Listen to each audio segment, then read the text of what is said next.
Thank you, Raj Shamani.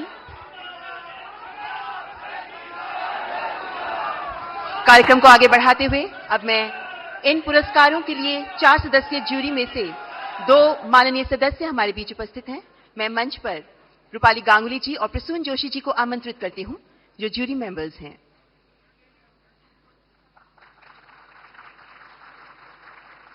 और अब अति आदरणीय प्रधानमंत्री जी के कर कमलों द्वारा पुरस्कार वितरण का शुभारंभ किया जाएगा। माननीय प्रधानमंत्री जी तथा माननीय मंत्री महोदय, आपसे अनुरोध करती हूं, कृपया पुरस्कार वितरण का शुभारंभ करने के लिए मंच पर आगे आएं। The first category, the award for the New India Champion. The award goes to Abhi and New.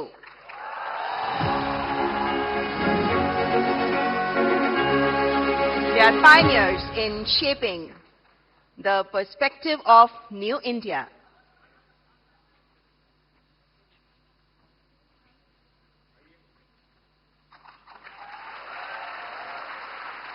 Through their insightful content and wide range of topics, they have raised awareness for New India.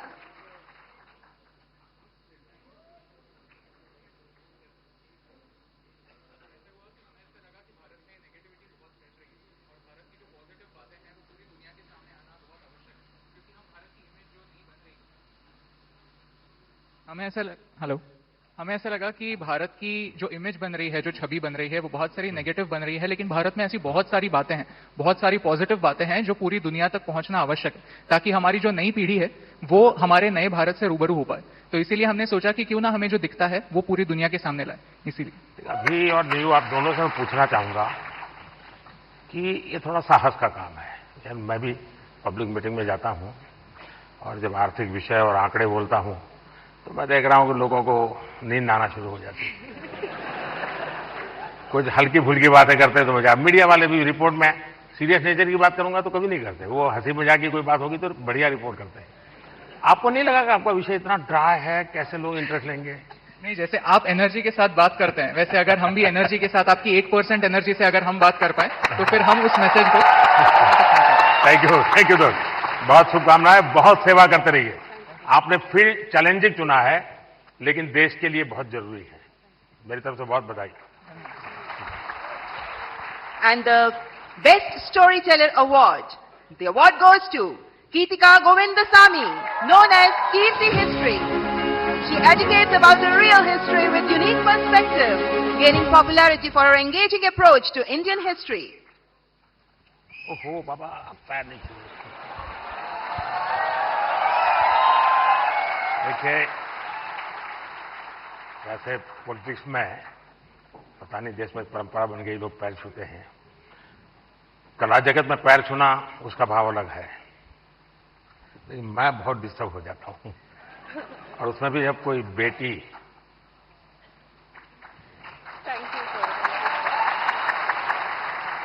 मैं सुनना चाहूंगा आपके विषय में कुछ।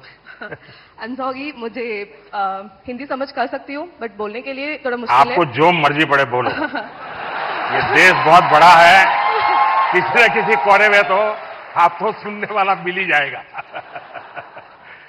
Ellarku vanakkam.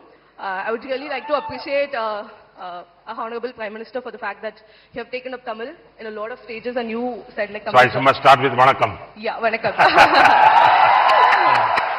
So I'm really grateful for that. I always felt like it lacks a national platform which you brought here.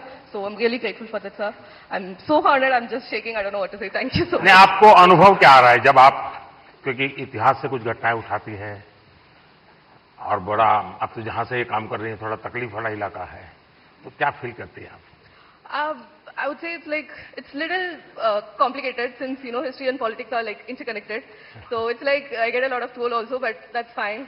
It's just share with the facts and all.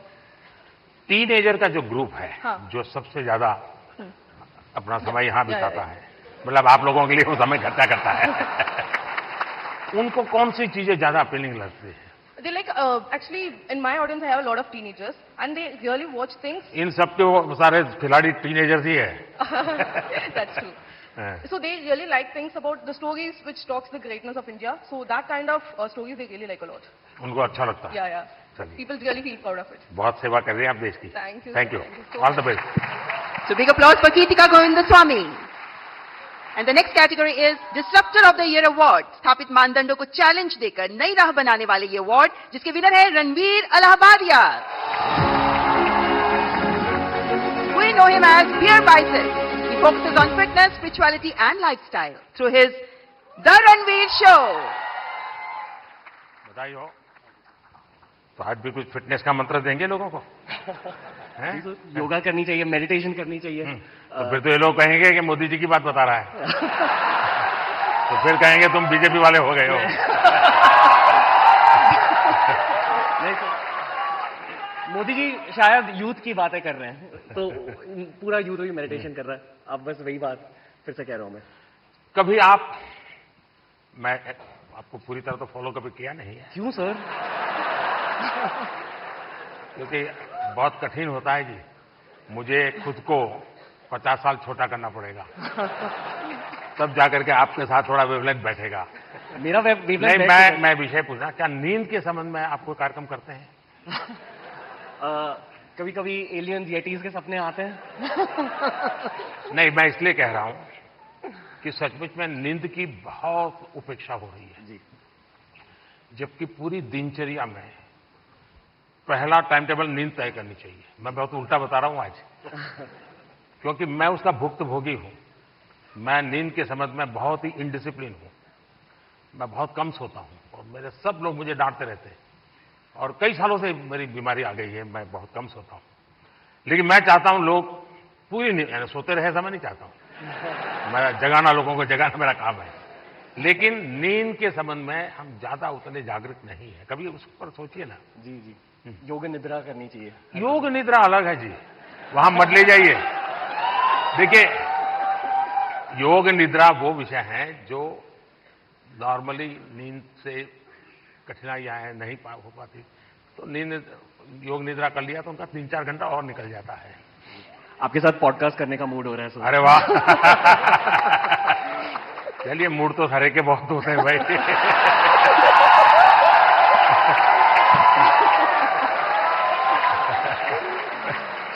All the best. और अगला पुरस्कार प्रकृति और पर्यावरण के प्रति समर्पित भाव से काम करने वाले ग्रीन चैंपियन अवार्ड, जिसके विनर हैं पंकति Pandey. As an ISRO scientist, Pankati amplifies the message of mission lifestyle for environment. बहुत बहुत बधाई. कुछ अपने कार्य के विषय में बताइए. સર હું અમદાવાદથી છું. स्वागत है.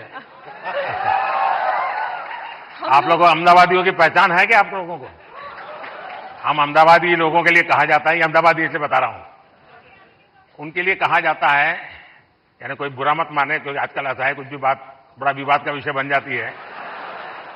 लेकिन ये बचपन में जो सुनते थे वो मैं बता रहा हूं, मैं मानता नहीं हूं. एक बार रेलवे प्लेटफॉर्म पर ट्रेन आई, तो उसमें जो पैसेंजर था वो ऊपर के बर्थ पर था. तो उसने बाहर खिड़की में पूछा कि भाई कौन सा स्टेशन आया है. तो बाहर वाले ने कहा 4 आना दोगे तो बताऊंगा. तो उसने कहा मत बताओ, ये अहमदाबादी होगा. अच्छा बताइए.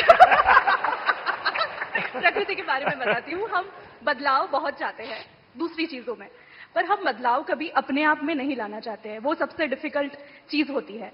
तो मैं अभी यहाँ पे जो सब लोग उपस्थित है यहाँ पे, उनसे कहूंगी, एक चीज हम अगर हमारे वहां पे करें, हम अपने वेस्ट को ऑडिट करें. हम दूसरों का कचरा देखते हैं, पर हम क्या खुद निकालते हैं वो हम कभी नहीं देखते हैं. तो I request all of you to waste audit your dustbin, कि क्या हम हमारी लाइफ को जीरो वेस्ट बना सकते हैं. पूरे तरीके से नहीं, पर क्या हम कोशिश कर सकते हैं. Thank you so much. Mission life के संबंध में डिटेल स्टडी किया है आपने? मिशन लाइफ नहीं सर. मैंने एक यूएन सेक्रेटरी जनरल के साथ दुनिया के सामने एक मिशन लॉन्च किया है. क्लाइमेट, एनवायरनमेंट, सर्कुलर इकोनॉमी, ये सारी बातों से हम परिचित है. और लोग दुनिया कहते हैं तुम ये मत करो, तुम वो मत करो. सारा मैं क्या करूंगा कोई कहता ही नहीं है. और इसलिए मैंने कहा है मिशन लाइफ. और मिशन लाइफ के पीछे मेरा इंटरेस्ट यही है कि आपकी लाइफस्टाइल ही एनवायरनमेंट फ्रेंडली होनी चाहिए. हम क्या करते हैं, एसी कार में बैठ करके जिम जाएंगे, जिम में बिजली जला करके पसीना निकालेंगे, फिर एसी कार में बैठ करके घर वापस आएंगे और फिर 5 स्टार होटल में जाकर के एनवायरनमेंट पर भाषण देंगे।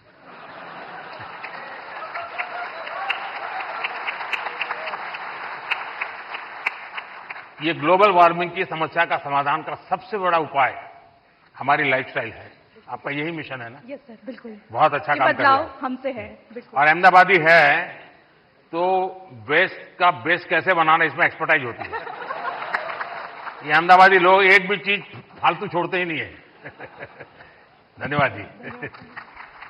माइक दे दीजिए क्योंकि वो काम आएगा।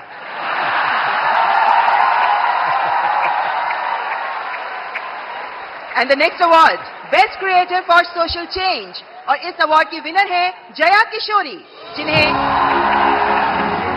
आधुनिक दौर की मीरा कहा जाता है। One of the youngest spiritual orators, she shares stories and teachings from Bhagavad Gita and Ramayana in insightful manner. बहुत बहुत बधाई आपको।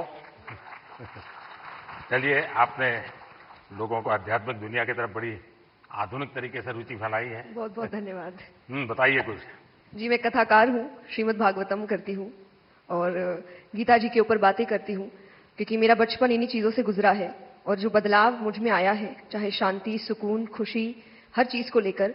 और सबसे बड़ी बात, क्योंकि हमारी सोच है कि भगवान से जुड़ना तो बुढ़ापे का काम है, और मुझे लगता है सबसे गलत सोच है, क्योंकि सबसे ज़्यादा अध्यात्म की ज़रूरत युवाओं को है। और अगर मैं मटेरियलिस्टिक लाइफ के साथ साथ आध्यात्मिक जीवन जी सकती हूँ तो मुझे लगता है हर युवा जी सकता है। लोगों को डर लगता है कि अध्यात्म मतलब झोला लेके चले जाना। हाँ जी। तो आप उसको रास्ता पर बताइए ऐसा ना। बिल्कुल नहीं है, क्योंकि सबसे बड़ा आध्यात्मिक ज्ञान है श्रीमद् भगवद गीता, और वो एक ऐसे व्यक्ति को सुनाई जा रही है, अर्जुन, जो आगे जाके राजा बनने वाले हैं, और राजा से ज्यादा ऐश्वर्य किसी के पास नहीं होता। और गीता में भगवान ने एक बार भी श्री कृष्ण ने नहीं कहा कि राज्य छोड़ दो, बस कहा अपना धर्म पूरा करो जहां भी हो। बहुत बहुत धन्यवाद। And now the most impactful Agri Creator Award. This award goes to Lakshya Dabas. I invite his brother Viral Dabas to receive the award on his behalf. कृषि को लेकर इनोवेटिव टेक्निक से कैसे हम कृषि को समृद्ध कर सकते हैं, इसी पर काम करते रहे हैं लक्ष्य दबास। बधाई हो, आपका लक्ष्य सफल हो। बहुत बहुत शुक्रिया इस मंच से बुलाने के लिए पदंत साहब। मैं विडाल डबास, हम जैविक किसान हैं।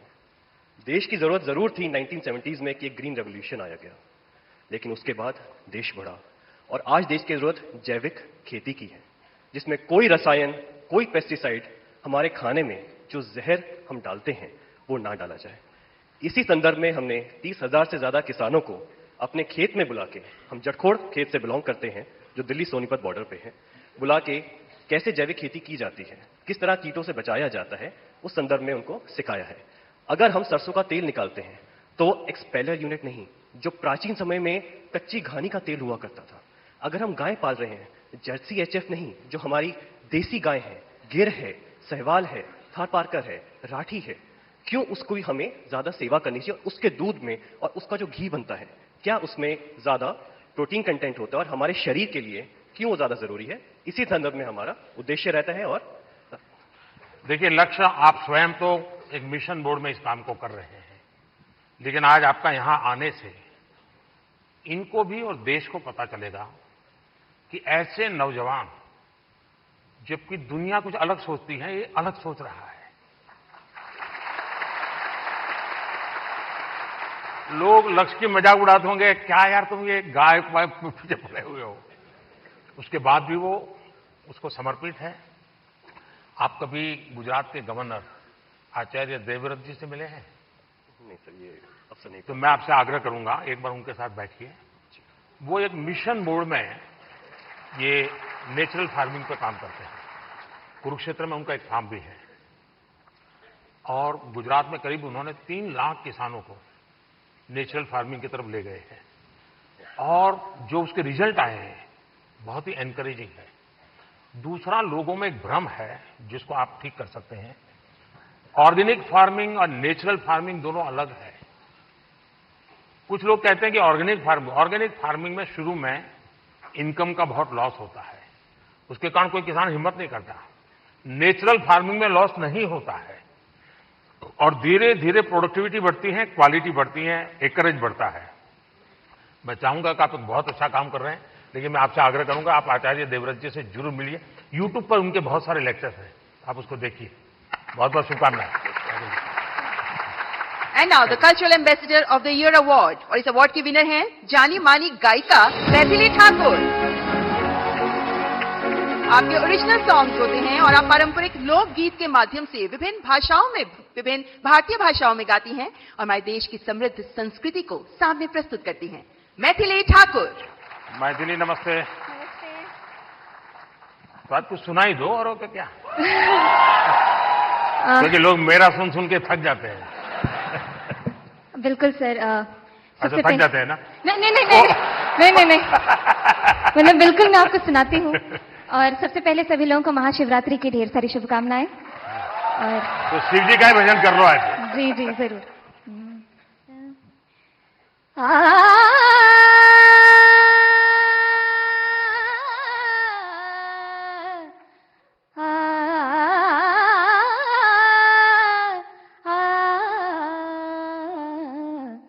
डिमिक डिमिक डमरू कर बाजे, प्रेम मगन नाचे भोला भोला।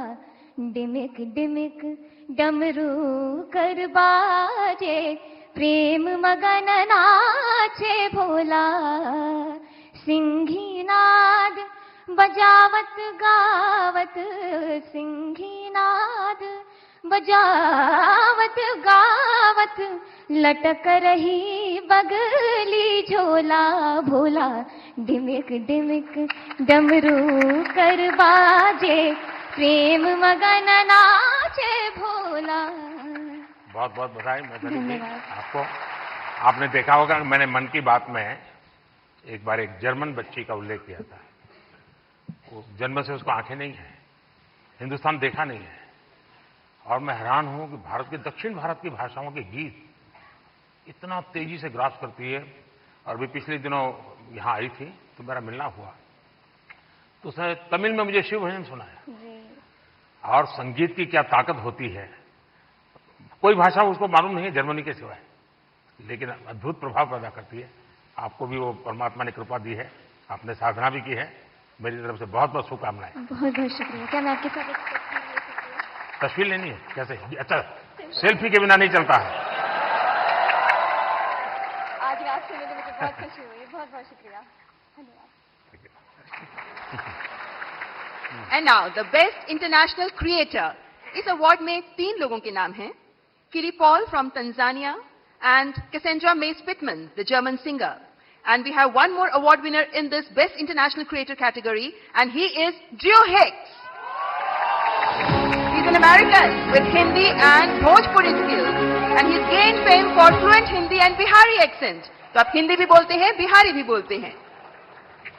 यहां लोग आपकी बिहारी सुनना चाहेंगे।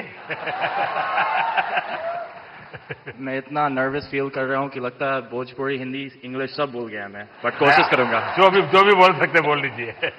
नहीं, मैं बहुत खुश हूं धन्यवाद अवार्ड के लिए। और मैं बस लोगों को खुश करना चाहता हूं और भारत का नाम रोशन करना चाहता हूं। अगर इसमें मैं सक्सेसफुल हूं तो मैं खुश हूं।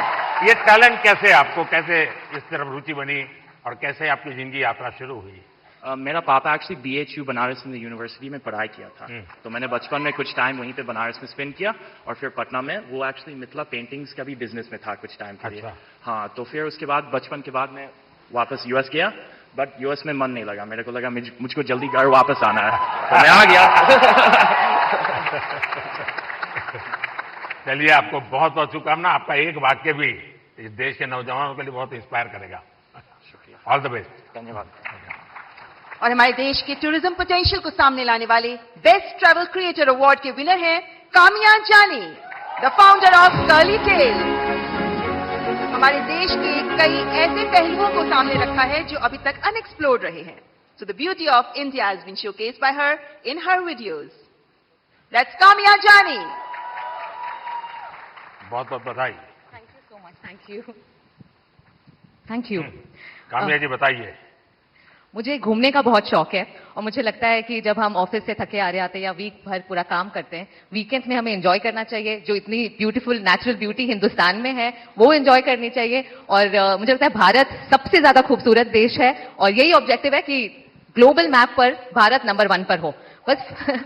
और फिलहाल कंफ्यूज हूं, लक्षद्वीप जाऊं या द्वारका?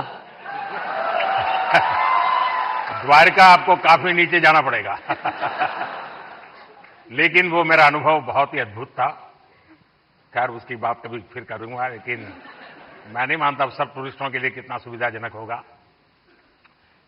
लेकिन अब जैसे मैं आदि कैलाश गया था, आदि कैलाश हमारा काफी ऊंचे टॉप पर है, और दूसरी तरफ मैं यहां द्वारिका में काफी मीटर नीचे चला गया पुरानी द्वारिका देखने के लिए। आप ये जब भारत के इन धरोहर का परिचय करवाती हो, तो मैं एक विषय 2 विषय लेकर इन दिनों चल रहा हूं, उसमें आप जो क्रिएटर्स होते हैं मदद कर सकते हैं। एक हमारे लोग क्या करते हैं, जैसे कहीं चले गए सोमनाथ, तो बस में ट्रेन में अपनी कार से उतरेंगे, भागेंगे, और जैसे भगवान अभी कहीं जा रहे हैं तो पकड़ो, उनके दिमाग में यही रहता है, तो दौड़ो पकड़ो, और फिर एक बार देख लिया तो इधर उधर छुट्टी। मैं कहता हूं भाई ऐसा क्यों करते हो? जहां जाते हो कम से कम एक रात रुकिए। टोटल जो आपका बजट है, टूर ट्रैवल का टोटल बजट है, कम से कम 5% 10% लोकल कुछ न कुछ चीज खरीदिए, लोकल प्रोडक्ट खरीदिए। अब फिर आप कहेंगे नहीं हमने पानी पूरी खरीदी थी, ऐसा नहीं। खाना वाना तो कंपलसरी है, खाएंगे, लेकिन कोई वहां की प्रोडक्ट, क्योंकि हमारे देश की ये भी एक सामर्थ्य है और वहां की इकोनॉमी को बहुत बड़ा बल मिलता है। अब जैसे मान लीजिए आप बद्रीनाथ गए और वहीं से थोड़ा 5 किलोमीटर दूर मणा गांव गए और मणा गांव से हैंडीक्राफ्ट खरीदा, तो हिंदुस्तान का वो पहला गांव, उसके बाद चाइना आ जाता है, वो पहला गांव, वहां के कुछ चीजें खरीद करके अपने गांव ले जाओगे, देश की एकता को हमेशा हमेशा बनाए रखने में काम आएगा। तो कभी आप ऐसे विषयों को भी अगर प्रमोट कर सकते हैं तो बहुत अच्छा होगा। बिल्कुल, बहुत सारे मंदिर कवर किए हैं मैंने अपने वीडियोस में, और आपका बहुत बड़ा थैंक यू, क्योंकि अब सारे ही मंदिरों को बहुत ही नया रूप मिल चुका है। तो thank you for that. Thank you. And now let's recognize the best creator in tech category. और इसके विनर हैं टेक्निकल गुरुजी के नाम से जाने जाने वाले गौरव चौधरी। आपका पहला टेक चैनल है जो 1 करोड़ सब्सक्राइबर्स के मार्क को क्रॉस कर गया, and you even covered UPI in Paris. That's Gaurav Chaudhary.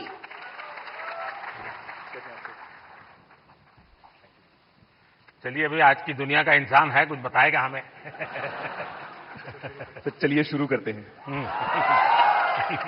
Sir मैंने 2015 अक्टूबर में अपना चैनल शुरू किया था, और उसका एक बहुत बड़ा कारण है डिजिटल इंडिया, जो जुलाई के महीने में शुरू हुआ था। उससे 1 साल पहले जब आपने make in India programme start किया, तो हमने देखा कि कैसे टेक्नोलॉजी के फील्ड में स्पेशली इंडिया, जो हमेशा से हम जानते हैं कि हम सभी का जो टैलेंट है वो तो बहुत अच्छा है ही, लेकिन जैसे हमने देखा कि हमारे देश में जब मैन्युफैक्चरिंग स्टार्ट हुई, जो बाहर की कंपनियां भी इंडिया में आ रही हैं, तो उससे मुझे लगा कि क्यों ना मैं अगर अपना थोड़ा नॉलेज शेयर कर पाऊं, तो बस वही स्टार्ट किया है सर। आपने ध्यान में आया होगा, एक विषय को लेकर के मैं भारत काफी कुछ कर रहा है और दुनिया को भी मैं कहता रहता हूं।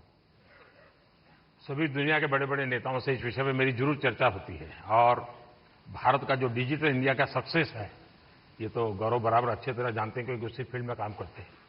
लेकिन मेरा एक आग्रह रहता है कि उज्जवल भविष्य के लिए हमें टेक्नोलॉजी को डेमोक्रेटाइज करना चाहिए।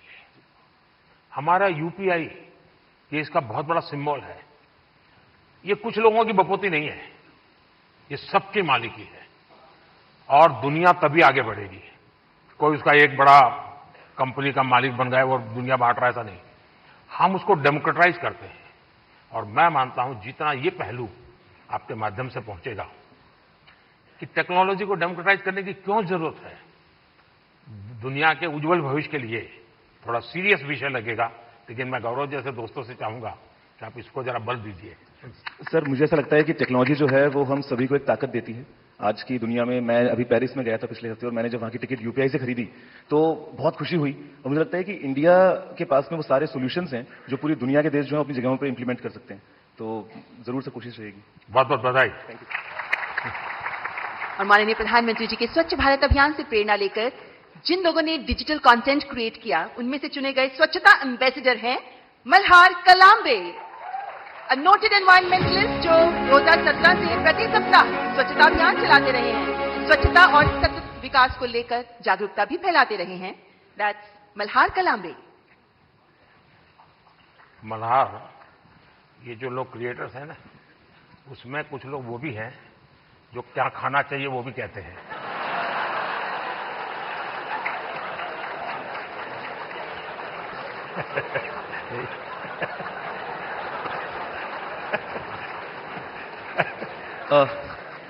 इस पुरस्कार के लिए शुक्रिया।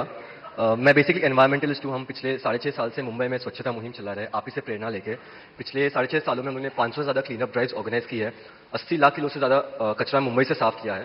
बट इतने सालों में मैंने एक चीज़ देखी है कि लोगों को कचरा उठाने में शर्म आती है, लज्जा लगती है। कई लोगों ने मुझे कचरे वाला तक कहा है, बट मैं एक चीज़ में विश्वास रखता हूँ कि अगर देश साफ करना है तो हाथ तो गंदे करने पड़ेंगे। Thank you. बहुत बहुत शुभकामनाएं। और आपने युवकों को बड़ी प्रेरणा दी है और अच्छी अच्छी सेलिब्रिटीज उनके साथ जुड़ती हैं, काफी मेहनत करते हैं और नियमित रूप से करते हैं, ऐसा नहीं टोकनिज्म करते हैं। और उन्होंने एक वातावरण बनाया है। मैं आपको बहुत बधाई देता हूं, लेकिन फिर भी मैं चाहूंगा थोड़ा बट सर मैं एक चीज कहना चाहूंगा, अपने अंकित भैया के साथ लास्ट ईयर स्वच्छ भारत दिन के दिन क्लीनअप किया था। ये मेरी भी एक इच्छा है कि कभी आपके साथ क्लीनअप कर पाऊं। वाह, थैंक Thank यू। you. जरूर मौका मिलेगा। और हमारी हर प्रकार की सफाई में काम आ सकता है। इस चुनाव में भी सफाई होने वाली है।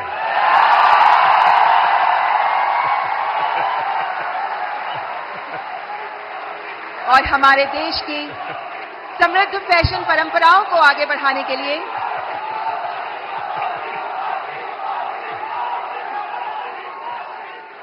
The next category heritage fashion icon award, और इस अवार्ड के विनर हैं जहानवीर सिंह। आप पूरी तरह भारत के पारंपरिक फैशन को आगे बढ़ा रही हैं, जिनमें भारतीय साड़ियां भी मौजूद हैं। Spirituality, Bhagavad Gita, heritage fashion पर आप काम करती रही हैं। दैट्स जहानवीर सिंह। लो बाबा, पैर में कीजिए। बहुत बहुत बधाई आपको। और दुनिया में भारत की चीज, क्योंकि टेक्सटाइल मार्केट फैशन के साथ ही जा सकता है, वो अकेला नहीं जाता है आजकल, क्योंकि रेडीमेड ब्रांड का जमाना है। और आप बड़ी मदद कर रही है, कुछ सुनाइए लोगों को। बहुत बहुत धन्यवाद। मेरा नाम जानवी है और सबसे पहले बहुत धन्यवाद इस पुरस्कार के लिए।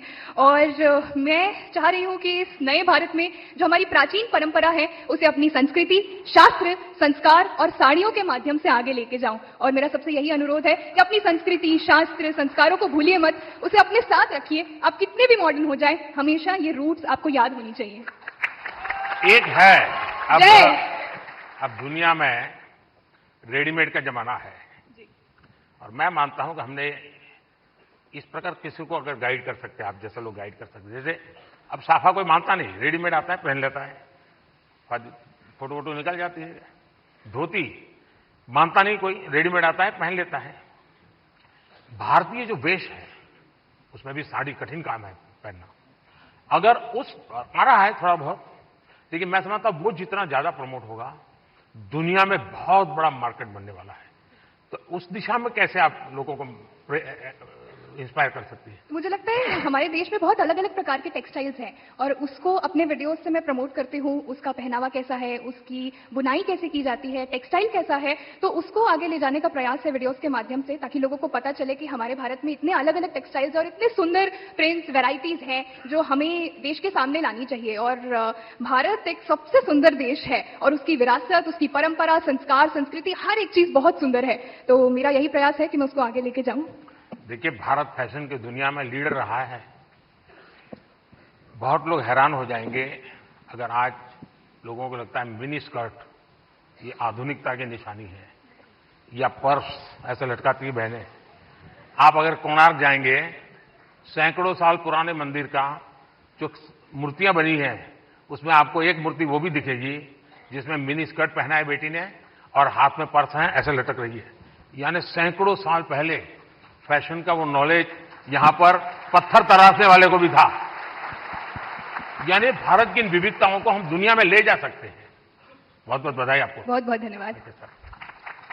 और बेस्ट क्रिएटिव क्रिएटर फीमेल की श्रेणी में पुरस्कार प्राप्त कर रही हैं श्रद्धा, जिन्हें मशहूर है अय्यर श्रद्धा के नाम से। आप अलग अलग भाषाओं में कॉमेडी प्रस्तुत करती हैं हास्य कलाकार। That's Shraddha. यो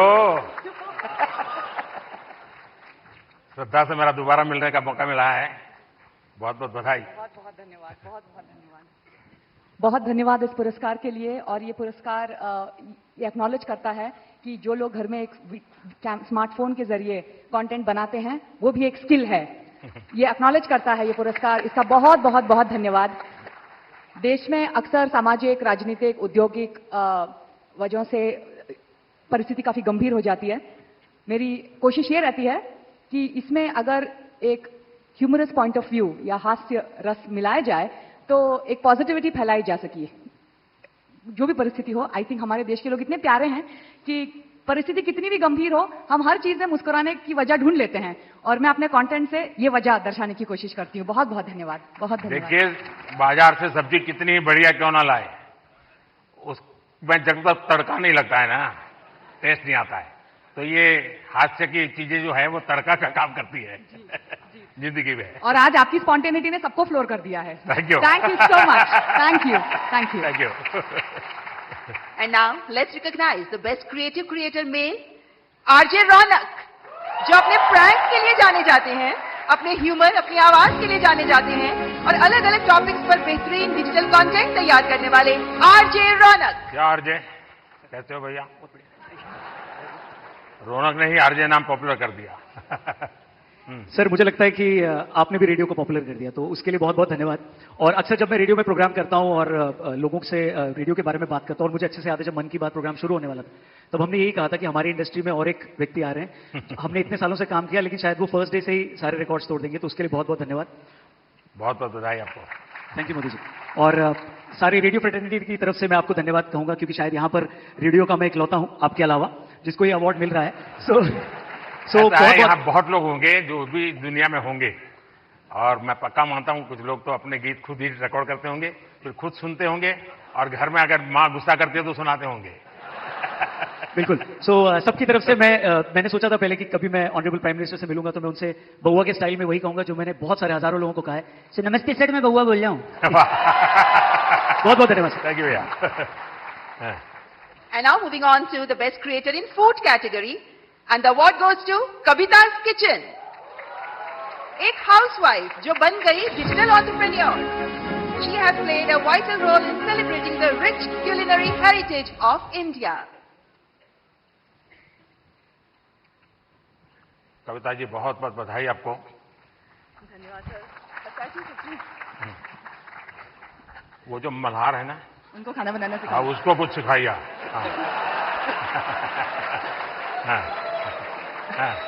सर, धन्यवाद इस पुरस्कार के लिए। और मैं खाना बनाना सिखाती हूँ लोगों को, और मैं चाहती हूँ कि घर के मतलब जो फैमिली मेंबर है वो घर के हर मेंबर को खाना बनाना सिखाए, क्योंकि कोविड के टाइम पे हमें पता चल गया कि खाना बनाना कितना जरूरी है सीखना। तो पढ़ाई के साथ साथ इसको भी हम अपनी लाइफ स्किल में ऐड करें तो ज्यादा अच्छा होगा।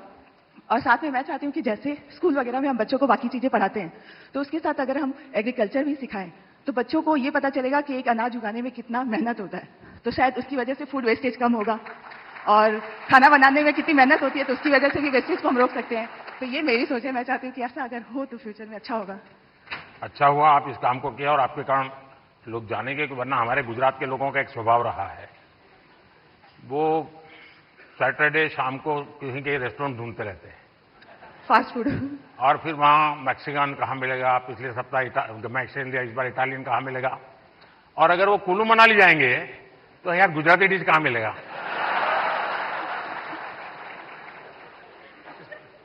खैर, लेकिन आपने देखा होगा कि हमने 2023 को इंटरनेशनल मिलेट ईयर के रूप में दुनिया में पॉपुलर किया। हमारे यहाँ परंपरागत रूप से मिलेट खाया जाता था, लेकिन आज हमारे डाइनिंग टेबल पर से वो खो चुका था, फिर से आ रहा है। उसके लिए क्या कर सकते हैं? और दूसरा, खाने में बनाने के तरीके, दिखने का तरीका, लेकिन उसके साथ साथ अब न्यूट्रिशनल वैल्यूज की अवेयरनेस, उसमें आप क्या कर रही हैं? मैं कहना चाहूंगी कि जैसे बच्चे उनको फैंसी फूड पसंद होता है, तो अगर हम उसमें ज्वार, बाजरा, रागी ये सब फ्लोर मिला के, जैसे मैं सुबह दूध की मलाई बचती है तो उसमें बनाना मैश करके डाल देती हूँ, थोड़ा रागी, ज्वार, फ्लोर, काजू, किशमिश क्रश करके, और इसके छोटे छोटे ऐसे पैनकेक बना देती हूँ। तो बच्चों को पता नहीं चलता, उनको लग रहा है कि बहुत मीठा है और अच्छा है। तो बच्चों के स्वाद के हिसाब से हमें खाने में थोड़े चेंजेस करने पड़ेंगे और ये जो मिलेट है वो हम अपनी लाइफ में आजकल डाइटिशियन डॉक्टर सब बोलते हैं कि मिलेट्स खाना हमारे लिए अच्छा है और हम वापस उसी जनरेशन में जा रहे हैं जहां से हम शुरू किए थे। मैं अभी यूएस में मुझे निमंत्रित किया गया था, तो व्हाइट हाउस में बहुत बड़ा डिनर था, सबके लिए वेजिटेरियन था और सरप्राइजिंगली 80% डिश मिलेट्स की थी व्हाइट हाउस में। तो मिलेट हम सबको अपने फूड में इंक्लूड करना चाहिए। और ये आपकी बात सही है कि बच्चों को उसमें रुचि बननी चाहिए। मैं याद है, खैर मैं बच्चा नहीं था तब, मैं ताइवान गया था बहुत साल पहले, तब तक मैं मुख्यमंत्री भी नहीं था, और मेरा कोई 10 दिन का वहाँ कार्यक्रम, वहाँ की सरकार ने मुझे बुलाया था। अब मेरे यहाँ से गया आइटनरी के साथ, no fish, no eggs, no meat, सब no no no no no. तो उनके लिए परेशानी थी, खिलाए क्या उसको। फिर मेरे साथ जो उनके कोऑर्डिनेटर थे उन्होंने कहा कि साहब यहाँ एक बुद्धिस्ट रेस्टोरेंट है जो वेजिटेरियनिज्म को प्रमोट करती है, तो हमने आपके लिए वहाँ तय कर लिया है, आप क्योंकि और कहीं पर भी आपके लिए वेजिटेरियन मिलना मुश्किल हो जाएगा। तो मैंने कहा चलिए आपकी बहुत बड़ा धन्यवाद करता हूँ, आपने मेरी सेवा की। अब मैं गया, सब मैंने देखा, उन्होंने शोकेस किया हुआ था ऑर्डर देने के लिए, मैं देखते ही चौंक गया, क्योंकि किसी को दिखता था चिकन जैसा, कोई दिखता था फिश जैसा, कोई मटन की सारी चीजें दिखती थी। मैंने कहा यार तुम यहाँ कहाँ ले आए मुझे, ये तो सब नॉन वेज है। तो फिर मुझे उन बुद्धिस्ट जो लोग थे उन्होंने समझाया कि साहब यहाँ के लोगों को वेजिटेरियन की तरफ ले जाने के लिए हम वेजिटेरियन चीजों का शेप ऐसा बनाते हैं ताकि वो मेंटली पहले प्रिपेयर हो। और आप भी कभी ताइवान जाए तो आज भी वो रेस्टोरेंट है। खैर मैं तो उसको देख करके राम राम करके वापस आया। यही इस बात का मैं ध्यान रखूंगी अपने नेक्स्ट कुकिंग वीडियो में कि जो दिखने में पोषण के लिए जितना ज्यादा बल दे सके मैं समझता हूँ ज्यादा अच्छा होगा। जी सर, बहुत बहुत शुभकामनाएं। धन्यवाद सर। सर बैठिए, मम्मी ने And now the वाह नमस्कार। ओहो। And now the best creator in the education category, और क्या इस रूपाली? पुरस्कार के विजेता हैं टेक प्लस गैजेट्स के लिए जाने जाने वाले Naman Deshmukh. Naman technology, gadgets, finance, social media, marketing जैसे विषयों को कवर करते हैं, सामान्य भाषा में तकनीकी विषयों पर शिक्षित करते हैं। आपको नमन। बताइए नमन। पहली बात तो प्रधानमंत्री जी थैंक यू सो मच इस पुरस्कार के लिए। मैं एक्चुअली टेक रिलेटेड या फिर जो भी अवेयरनेस होती है उस रिलेटेड वीडियोस बनाता हूं, लोगों को अवेयर करता हूं। जिस तरीके से इंडिया में टेक्नोलॉजी या फिर बाकी की चीजें बढ़ रही हैं, उस तरीके से बहुत सारे स्कैम्स भी बढ़ते जा रहे हैं, जहां पे कई सारे ऐसे भी लोग हैं जो शायद अपना बैंक अकाउंट तक खाली करवा देते हैं कुछ स्कैम्स के कारण। तो उस टाइप की वीडियोस रहती है मेरी। प्लस इतनी सारी गवर्नमेंट की स्कीम्स होती हैं जो लोगों तक नहीं पहुंच पाती है, तो उसकी अवेयरनेस वगैरह पे हम लोग जो है वीडियो बनाते हैं। ये बहुत अच्छी बात है, क्योंकि एक प्रकार से लोगों को जगाने का काम है। अदरवाइज लोग अच्छे से अच्छा मोबाइल खरीदने के तो शौकीन है, लेकिन सेफ्टी सिक्योरिटी के लिए क्या क्या करना चाहिए कुछ पता ही नहीं होता है। तो उसी में मेरी कोशिश रहती है और मैं ट्राई करता हूं कि जितना सिंपल मेरा कंटेंट हो उतना लोगों को समझने में आसानी होती है। तो मेरा जो हमारा एक रीजन है टेक में आने में या फिर एजुकेशन में, कि एजुकेट तो करना है लेकिन बहुत सिंपल और फन तरीके से लोगों को चीजें बतानी है, और शायद उस चीज में हम लोग आगे बढ़ते जा रहे हैं। एक सुझाव मैं देता हूं नमन, शायद इन लोगों में से कोई निकले उसको भी काम आ सकता है। भारत सरकार की तरफ से अटल टिंकरिंग लैब्स बहुत बड़ी मात्रा में स्कूलों में चलती है। भारत सरकार पैसे भी देते हैं और छोटे छोटे बच्चों के लिए है, वो 5वीं 6वीं 7वीं कक्षा में, और टेक्नोलॉजी के लिए ही है, उनका साइंटिफिक टेम्पर तैयार करने के लिए। लेकिन मैं उन दिनों इन बच्चों को जब मिलता हूं, क्या चीजें बना बना के लाते हैं, क्या सोच करके लाते हैं। कभी आप ऐसे अटल टिंकरिंग लैब में जाकर के उसको अगर कभी कवर करें तो हो सकता है कि ये बहुत बड़ा हमारे बच्चों को। और दूसरा मैंने देखा, चंद्रयान लैंडिंग के बाद हमारे देश में साइंटिफिक टेम्पर के प्रति बहुत बड़ी रुचि बनी है। बच्चों को लगने लगा है कि हमने साइंस मैथ की दुनिया में जाना चाहिए, और ये आप लोग जो क्रिएट करते हैं चीजें, हमारे बच्चों को साइंटिफिक दुनिया में जाने के लिए प्रेरित करने वाली जितनी चीजें करेंगे बहुत बड़ी सेवा होगी। प्रधानमंत्री जी, मैं ये आपकी जो बात है वो जरूर, मतलब उस चीज पे भी मैं वीडियो बनाने वाला हूँ फॉर श्योर। और जितनी भी चीजें होती है, जितना भी हम वीडियो बनाते हैं अवेयरनेस को लेके, मैं इस चीज को लेके बहुत ज्यादा खुश होता हूँ कि लोग एजुकेशन के प्रति बहुत ज़्यादा आज के टाइम पे आगे बढ़ते जा रहे हैं और लोग सीखना चाह रहे हैं, तो सोशल मीडिया एक ऐसा प्लेटफॉर्म बन चुका है जहाँ पे लोग अच्छे तरीके से बहुत सारी चीज़ें सीखते हैं। तो जो आपका सजेशन है उसके लिए मैं 100% काम करने वाला हूँ। बहुत बहुत बधाई। Thank you sir. Best health and fitness creator award के विजेता हैं अंकित भाई अनपुरिया, एक फिटनेस इन्फ्लुएंसर जो अपने 75 हार्ट चैलेंज के लिए बहुत मशहूर हुए और आप फिटनेस के साथ साथ अध्यात्म को भी जोड़ते हैं। अंकित भाई अनपुरिया। कहाँ अंकित? साई राम है? वाह। बताओ जरा अपना वाक्य। राम राम भाई सारा ने। हाँ। बहुत बहुत बधाई। बहुत बहुत धन्यवाद। सुनाइए सबको और चैलेंज भी दे दीजिए आपको। चैलेंज तो ये है भाई, मतलब डेली वर्कआउट करना, आप कुछ भी काम करते हो, क्योंकि नुगायारा दुनिया में 2.5 सुख है। पहला सुख निरोगी काया, दूसरा अच्छी नींद और आधे में आ जा और बच्चा और सब कुछ है। तो भाई पहला सुख निरोगी काया, तो अपनी हेल्थ ही काम करो, चाहे आप कोई भी काम करते हो, थोड़ा बहुत टाइम अपने थी काटो जरूर। बहुत बहुत बधाई। और गेमिंग क्रिएटर कैटेगरी के विजेता हैं ट्रिगर्ड इंसान के नाम से जाने वाले निश्चय। आप यूट्यूबर हैं, लाइव स्ट्रीमर हैं, गेमर हैं और आपकी कमेंट्रीज के लिए बहुत फेमस हैं। निश्चय। बहुत बहुत बधाई। Thank you sir, thank you. सुनाइए, कुछ ट्रिगर हो जाए। सबसे पहले तो thank you for this award PM sir, and मैं जेन्युइनली इतना ज़्यादा नर्वस हूँ, मैंने कुछ नहीं सोच रखा था, मुझे पता नहीं था कि यहाँ पे आके कुछ बोलना पड़ेगा। जब मैंने देखा सब आके कुछ बोल रहे, तब से मैं सोच रहा था, लिख रहा था फोन में कि क्या बोलूँगा, एंड अभी भी नहीं पता क्या बोल रहा हूँ। बस एक चीज़ बोल रही थी कि गेमिंग कैटेगरी में ये अवार्ड दिया गया है, तो उसके लिए बस थैंक यू बोलना था सर कि गेमिंग को भी रिकॉग्निशन मतलब मिल रही है, and it's a big thing, so thank you so much. बहुत बहुत शुभकामनाएं। Thank you sir, thank you. And the next category best micro creator, और इस कैटेगरी के विनर हैं अरिदमन, जो वैदिक एस्ट्रोलॉजी और एंशिएंट इंडियन विजडम पर काम करते हैं। आप आध्यात्म पर काम करते हैं और ज्योतिष पर काम करते हैं और सबको प्रेरणा देते हैं। ओहो भैया झुको मत। बहुत बहुत बधाई। तो आज क्या कार्यक्रम है? आज का बस यही कार्यक्रम है। नहीं, इसलिए ये सारे लाइन लगा के खड़े रह जाएंगे, क्योंकि ज्योतिष ऐसी चीज है, कोई भी हाथ दिखाता है। मैं अपना बचपन का एक अनुभव बता दूं। मैं ट्रैवलिंग करता था बहुत, और कभी आरक्षण रिजर्वेशन तो कोई सोचना ही नहीं था, भीड़ बहुत होती थी अनरिजर्व डिब्बे में। तो मैं क्या करता था, देखता था कि हाँ थोड़ा मौका है, तो मैं किसी का हाथ पकड़ के शुरू करता था देखना। तुरंत लोग मेरे लिए सीट की व्यवस्था करते थे। आइए आइए बैठिए, अब आप बताइए। लक्ष्मी हयवदन परब्रह्मणे नमः। सभी को मेरा सादर नमस्ते। और पहले मैं ये बताना चाहूंगा कि मैं ज्योतिष की वीडियोस नहीं बनाता हूं, मैं धर्मशास्त्रों के कुछ विषयों पर अपनी वीडियोस बनाता हूं। और ये पुरस्कार मुझे मिला, इसमें धर्म चक्र भी है, इसमें वृषभ भी है, इसमें सिंह भी है। और इस धर्म चक्र की मर्यादा बनी रहे, ये धर्म चक्र सतत चलता रहे, इसके लिए ही मेरा छोटा सा प्रयास है। और ये धर्म चक्र केवल एक मूर्तमान पुरस्कार की कोई मूर्ति नहीं है जिसको हमें घर में जाकर के सजा देना है, अपितु अपने जीवन के अंदर इस धर्म चक्र को धारण भी करना है। और इसके अंतर्गत कोई आध्यात्मिक कर्मकांड नहीं आते हैं, इसके अंदर कोई पूजा पाठ या विधियां नहीं आती है। आज मैंने जो वेशभूषा पहनी है, बहुत से लोग इसे देखकर सोच रहे होंगे कि मैं कोई सन्यासी हूं, कोई बाबा हूं, कोई तपस्वी हूं, लेकिन मैं इनमें से कुछ नहीं हूं।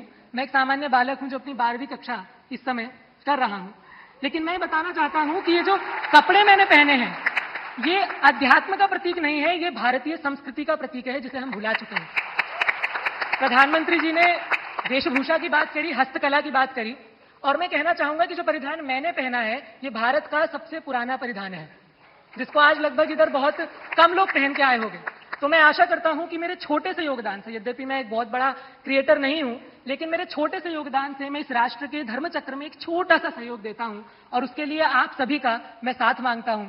और उसके लिए मुझे यहाँ बुलाने के लिए प्रधानमंत्री जी का बहुत बहुत अभिनंदन, आप सभी लोगों का बहुत बहुत अभिनंदन। नमस्कार। आप अरि कैसे आइडेंटिफाई करते हैं और अरि का दमन कैसे करते हैं? प्रथम तो अरि अंतर्मन के शत्रुओं का ही दमन करें, और बाहरी शत्रु बहुत रूप से होते हैं, फिजिकल शत्रु भी होते हैं, अंतर्मन के शत्रु भी होते हैं, परंपराओं के शत्रु भी होते हैं, रहन सहन के शत्रु भी होते हैं। और मैं समझता हूं कि जितनी हद तक हम इन शत्रुओं का निवारण कर सके उतना ही अच्छा है। और मैं इस अपने नाम को सार्थक करने के लिए उस लक्ष्य की तरफ अग्रसर हूं और माननीय प्रधानमंत्री जी के आशीर्वाद से, आप सभी के आशीर्वाद से मैं इस पर आगे बढ़ता रहूं, ऐसी मेरी आशा है। बहुत बहुत शुभकामनाएं। And now the best nano creator award, और इस अवार्ड के विजेता हैं देवभूमि उत्तराखंड के चमोली जिले के पीयूष पुरोहित। पीयूष जो खानों की, लोगों के और उन क्षेत्रीय त्योहारों के बारे में बताते हैं जिनके बारे में लोगों को बहुत कम पता होता है। जोरदार तालियां पीयूष पुरोहित के लिए। पीयूष, बधाई हो। सुनाओ। सर मैं उत्तराखंड से हूँ और चमोली से हो। हाँ जी। तो सर मैं अपने जो उत्तराखंड की पुरानी परंपरा होती है उनको प्रमोट करने की कोशिश करता हूँ, और मतलब अलग तरीके से थोड़ी VFX वगैरह, एडिटिंग वगैरह से उसे थोड़ा और एंटरटेन करने की कोशिश करता हूँ। जैसे कि उसमें थोड़ा VFX यूज कर लिया, जैसे वीडियोस में VFX होते हैं, विजुअल आर्ट्स। मैंने मन की बात में एक बार लोगों को अपील किया था किसी और राज्य के गीत को गाइए, और चमोली का जो गीत है एक, वो केरल की बच्चियों ने स्कूल में गाया था, बहुत पॉपुलर हो गया था। शायद आपने वायरल देखा होगा उसको। चमोली का वो गीत बड़ा फेमस है, लोगों के स्वागत के लिए गाया जाता है। बहुत बहुत बधाई हो आपको। हाँ कहिए कहिए। कोई बात नहीं, सब फर्स्ट टाइम वाले ही हैं।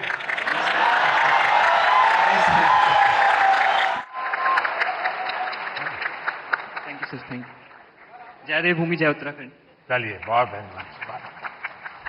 और नेशनल क्रिएटर्स अवार्ड्स की आखिरी श्रेणी, बेस्ट सेलिब्रिटी क्रिएटर अवार्ड, और ये अवार्ड दिया जा रहा है अमन गुप्ता को। एक उद्यमी के तौर पर अपनी सफलता और अपने इनोवेटिव बिजनेस स्ट्रैटेजीज के लिए मशहूर, शार्क टैंक इंडिया में भी शामिल अमन गुप्ता। अमन, बहुत बहुत बधाई हो। सर आप तो आप सक्सेसफुल है अपने जीवन में भी और दुनिया को भी दिखा रहे हो, जरा बताइए। तो सर 2016 में जब startup India, stand up India आया था, हमने अपनी कंपनी स्टार्ट करी थी सर। बोट तो जब हमने स्टार्ट करी थी तो लोग बोलते थे कि ये क्या कर लेंगे, ऐसा छोटा सा ब्रांड है, कुछ नहीं कर पाएंगे। और आज सर 2024, 7 साल बाद sir, we are world's second largest sir, विश्व second largest audio brand sir. 2021 में सर कोविड आया सर, हमारा सारा सामान इंडिया के बाहर बनता था सर। 2021 में आपने मेक इन इंडिया स्टार्ट किया सर, यहाँ पहन के घूमते हैं सर प्राउडली हम। और सर आज की time sir 70% of our products are now made in India sir. तो सर अभी अगला हमारा बस यही विजन है सर कि इंडिया से कोई ब्रांड, अच्छा ब्रांड इंडिया से बाहर जाए। और जैसे यहाँ पे जब कोई फिरंगी प्रोडक्ट आता है और लाइन लगती है, हम चाहते हैं फिरंगी भी हमारा प्रोडक्ट लाइन लगा के खरीदे सर। बहुत बहुत बधाई। बहुत बहुत बधाई। Thank you sir. बहुत बहुत आभार माननीय प्रधानमंत्री जी, ये पुरस्कार प्रदान करने के लिए आपका बहुत बहुत शुक्रिया। मैं दोनों जजेज और भी 2 लोग थे, लेकिन शायद वो बाहर हैं।